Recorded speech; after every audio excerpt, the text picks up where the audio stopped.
My name is Sarah. I make videos about sewing and styling a handmade wardrobe, and today I'm going to talk about this top, which is the assembly line scarf collar shirt, and I'm also going to let you know why I've decided not to do fall sewing plans this year.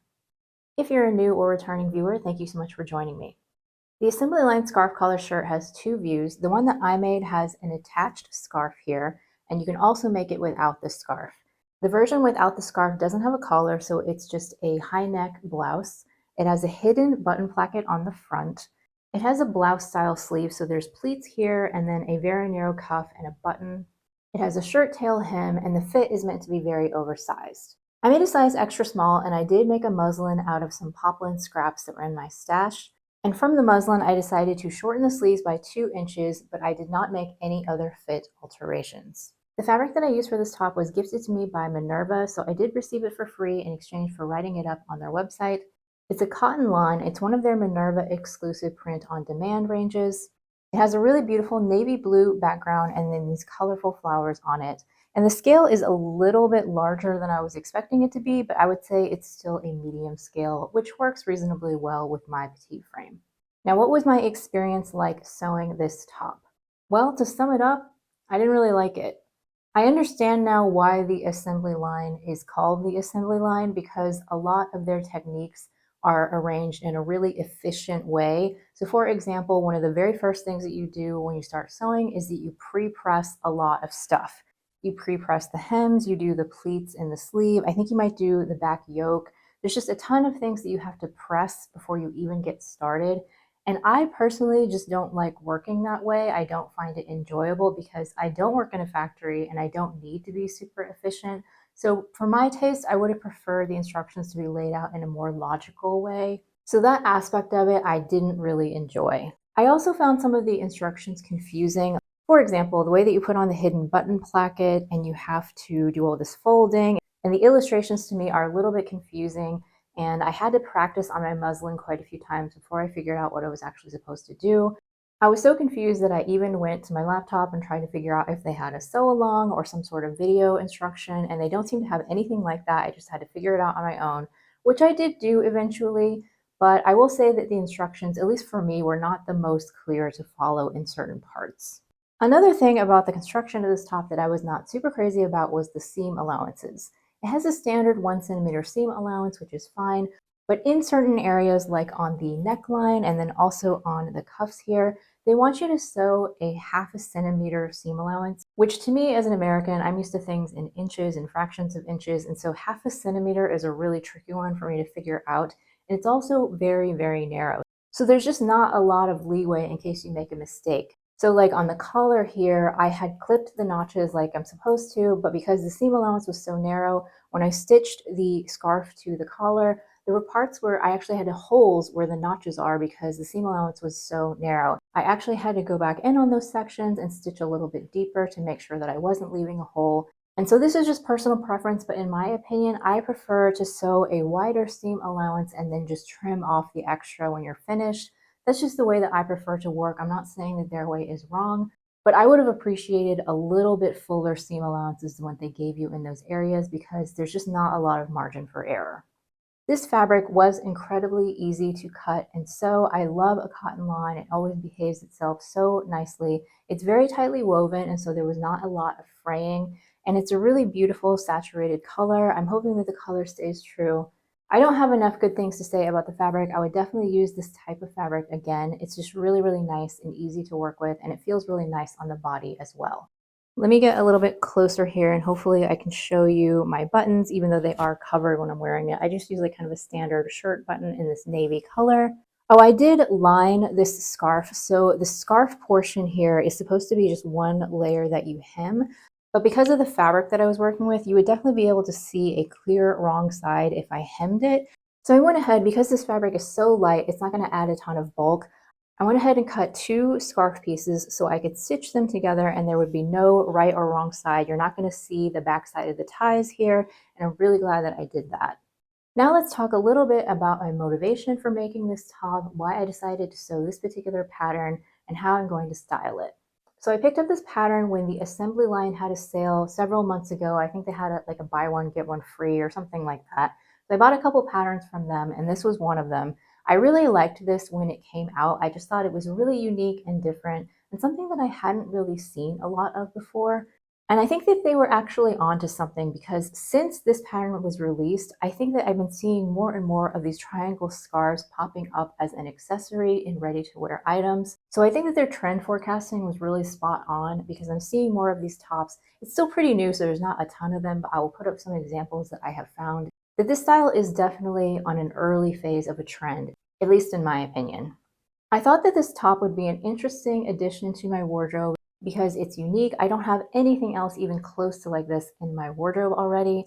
And I think it could have a place very similar to some of my big collar blouses where it's not the kind of top that I'm going to reach for every single week. I'm not going to be putting it back on constantly when I pull it out of the wash. It's not that kind of top, but it is definitely the kind of top that when I'm feeling a little bit stuck, when I'm feeling a bit bored with my clothing, I can pull it out of the closet and put this on and just feel like it's different. It's fun. It's a little bit more refreshing than some of my other clothes that I wear all the time. It's just more of a change of pace type of garment for me.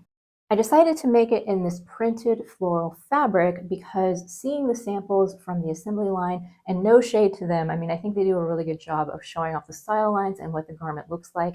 But their sample was made out of a solid navy, and to me, that's just a little bit too severe, a little bit too depressing for my taste. So I wanted to pick a fun print that would kind of lift my mood and give me that feeling of like, oh yeah, this is fun and different. So that's why I decided to go with a floral. Now, how do I actually feel about this shirt when it is on? To be perfectly honest, at this moment in time, I like it, but I'm also a little bit unsure about it. So one thing that I did not do that I really wish that I had is that I didn't shorten the top. It is meant to be very oversized, and so because it's oversized, it has a lot of extra fabric. And it's a little bit long for me, and so I would probably never wear it untucked because that's just not my style. But when I try to tuck it in, there's a lot of extra bulk that I'm trying to tuck into my pants or my skirt. And I really wish that I had shortened it maybe like 1.5 inches. I think that that would have cut down on the bulk a little bit, and I definitely wouldn't miss that length because, like I said, I'm never going to wear it untucked. So if I could go back in time and do it all over again, I would have shortened it a little bit, but it's definitely something that I can still live with. I will just say that in the process of wearing it, it can feel a little bit bunchy, a little bit bulky when it's tucked into my pants. Now, in the photos and video that I've been showing you, I decided to style it with my quince white jeans. I just think that the contrast of the navy floral with the white is a really nice look. I haven't had an opportunity to actually wear this in real life yet because I'm trying to keep it pristine in order to show you guys for this video, but I am looking forward to finding different ways to style it that will work with things that are already in my closet. I'm kind of picturing it with things like denim maxi skirts or wide leg jeans, or maybe trousers. Although I do think that I want to avoid anything with a lot of volume on the bottom, like this skirt, for example, because I think it would just be too much bulk from top to bottom. I want to keep whatever I'm wearing on my bottom half maybe a little bit more streamlined whenever I wear this top. The other thing that I wish I could go back in time and do, because I think that it would have made it a lot more versatile, is I wish that I had just made the standard version of the top without the attached scarf and made the scarf as a separate accessory that I could take on and off. I definitely think that that would improve the versatility because then I would have the option of wearing it without the scarf, but also it would improve practicality because one thing I realized after I finished it and tried it on is that the scarf feature is really cool, but it's not good for layering. It's really going to be hard for me to put a coat or a cardigan on underneath this. I suppose I could try to like scrunch up the scarf and then try to put my cardigan or jacket like underneath it, but it's a little bit tricky, I think, in order to get everything to lay correctly, and would have been a whole lot easier if this had just been a separate piece because then I could just put on my sweater or whatever and then put the scarf over top. And then I also would have been able to wear it with like the triangle in the front if I wanted to, whereas right now it's attached, so I only have the option of having this knot in the front. So in hindsight, I would have made some changes to this blouse if I could do it over again, but I'm not unhappy with the top that I have. I am really excited to style this and just find different ways to wear it. I think it's going to be a good addition to my closet, even if it's not one that I'm going to be reaching for every single week, especially when we get to the deep of winter. I think I'm going to enjoy pulling it out of the closet every now and then. I think it's just going to brighten up my day because these colors are just so pretty and vibrant and they bring a smile to my face. Let me know what you think of the scarf neck shirt. Is this a style that you ever would see yourself wearing? It's definitely different and something that I've never seen before, and I thought it was really fun, but I get that it might not be for everybody. And while we're at it, if you're enjoying this video so far and you feel like you're getting some value out of it, I would really appreciate it if you would give me a thumbs up because it helps more people find my channel. Thank you so much for your support. Now, before we move on to the next section, I thought I would just let you know what I am wearing. Today, I'm wearing my Hampton jean jacket that I made earlier this year, and this was truly one of the best makes of the year because I have worn it so much since I finished it.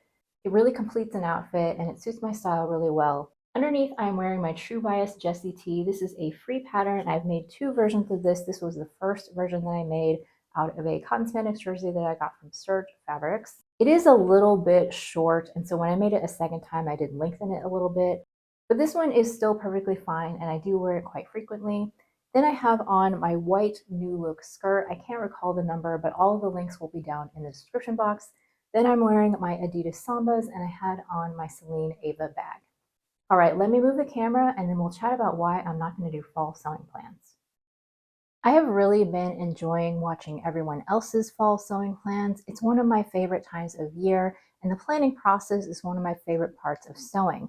So normally this time of year, I would get out my notes and go through my patterns and put patterns and fabrics together. It would just be a very exciting time. But in 2025, I decided not to do that this year, and I just wanted to share with you why.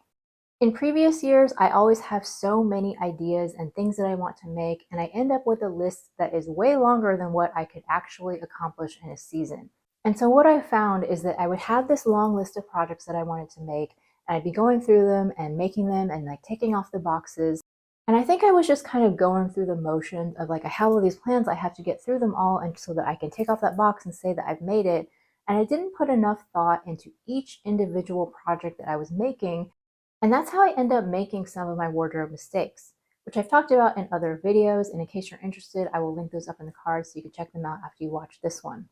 I definitely think that I get better results if I just take each project one at a time, really think for a little bit about whether it works for my lifestyle, if it works with other things in my wardrobe, if it's something that I'm really going to reach for, and really importantly, do I already have something else in my closet that fulfills that purpose? And when I'm making this super long list, I find that I don't take enough time to consider those things before I actually start cutting things out and sewing them up. So I want to avoid making those mistakes this year. So I've decided to take it a one project at a time approach and actually take at least a week or two to really think about, does this garment have a place in my wardrobe? Is it something that I'm really going to wear? What else can I wear with it? How would I style it? How would it fit into my everyday life? What situations am I going to wear it? So hopefully I can cut out those mistakes where I just didn't think enough about whether it would really suit me.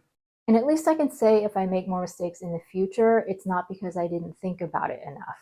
It's for some other unforeseen reason. So right now I am working on finishing up a project that I'm not quite ready to share with you just yet. But right now I am in the process of thinking about my next project that I want to tackle, and here's where I could use your help. So this is a black flannel wool suiting that I got from Fabric Mart a few years ago. It's been sitting in my stash, so apologies it's a little bit fuzzy. It's a nice, thick, heavy material. I think it's going to keep me really warm.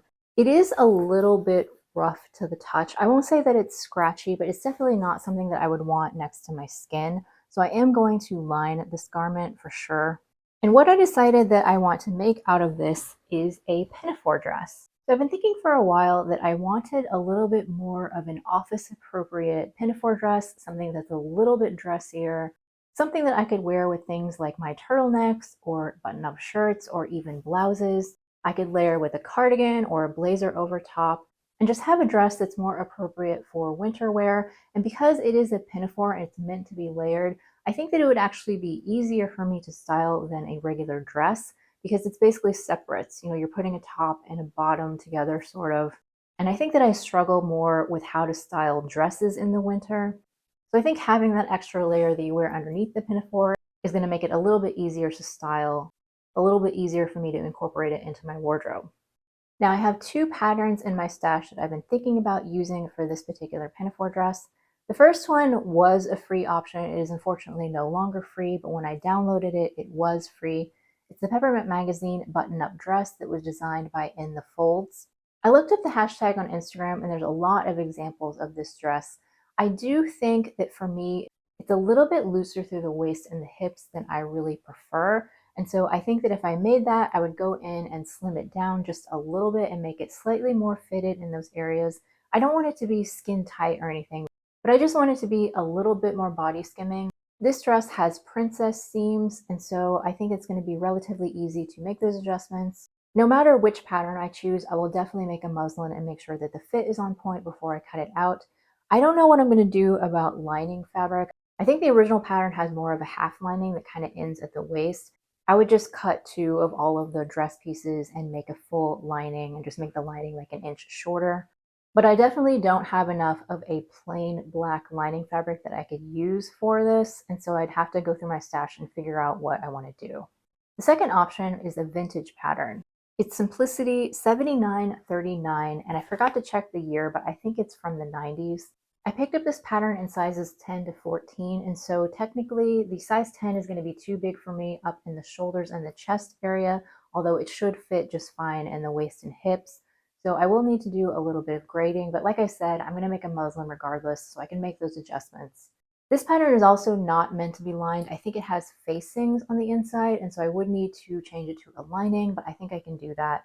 The thing about this one is that I am intrigued by the version that has the drop waist and the pleats at the bottom.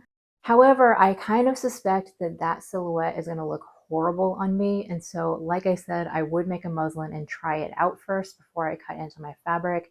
If I decide that I don't like the dropped waist, then I would probably go for the version that is just a short, straight jumper. There's a version that just has a plain hem. There's no extra pleats at the bottom. And I think that silhouette would be perfectly fine. The way that this one differs from the button-up dress is that the button-up dress has a V-neck where this is more of a scoop neck. I think either neckline would be fine for me. I don't really have a preference for one over the other.